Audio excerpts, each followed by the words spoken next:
ನಮಗೆ ಒಂಥರ ಗಾಬರಿ ಆದಂಗ ಆಗೋದು, ತಲೆ ಉರಿಯೋದು, ಯಾರನ್ನ ಮಾತಾಡ್ಸಿದ್ ನನಗೆ ತಲೆಯಕ್ಕೆ ಹೋಗ್ತಿರ್ಲಿಲ್ಲ. ಆಮೇಲೆ ಎಲ್ಲಿಗೆ ಹೋದ್ರು ಮಾತ್ರೆ ಇಟ್ಕೊಂಡೇ ಹೋಗ್ಬೇಕು ನಾನು ಆಚೆಕ್ ಹೋಗಿನಿ ಅಂದ್ರೆ. ಈಗ 9 ತಿಂಗಳು ತುಂಬಿ ಹತ್ರಗೈತೆ, ಎಲ್ಲಿಗೂ ಮಾತ್ರೆ ತಗೊಂಡೋಗಲ್ಲ. ಇಲ್ಲಿ ಬಂದ್ಮೇಲೆ ಸ್ವಂತ ಊರು ಪಿಲಾಲಿ ಹತ್ರ ಹೊಸಟ್ಟಿ ನಮ್ದು. ಪಾಪುಗೆ ಹಾಲು ಇಲ್ದಂಗ ಆಗ್ಬಿಟ್ಟು ಮಧ್ಯದಾಗೆ 1-2 ತಿಂಗಳು 3 ತಿಂಗಳು ಪಾಪನಾಗೆ.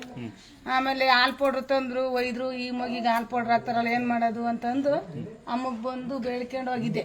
ನನ್ ಮಗಿಗೆ ನನ್ನ ಚೆನ್ನಾಗಿ ಹಾಲು ಕುಡ್ದು ಚೆನ್ನಾಗಿದ್ರೆ ಬಂದು ಸೀರೆ ಮಡ್ಲಾಕಿ ಆರತಿ ಮಾಡ್ಕೊಂಡು ಹೋಗ್ತೀನಿ ಮಗಳನ್ನ ಕರ್ಕೊಂಬಂದಂತ. ಒಳ್ಳೆಮ್ಮ ಏನ್ ಮಾಡೋನು 4-5 ಸತಿ ಬಂದೆ, ಕಳಿಸ್ಲಿಲ್ಲ.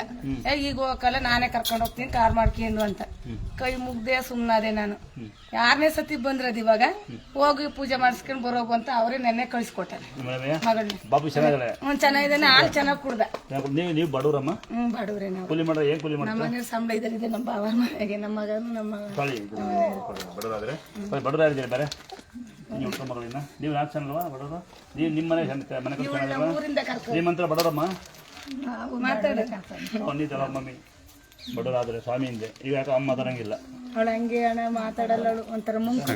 ಆಯ್ತು, ದೇವ್ರ ಒಳ್ಳೇದು ಮಾಡ್ಲತ್ತೆ ಅದ.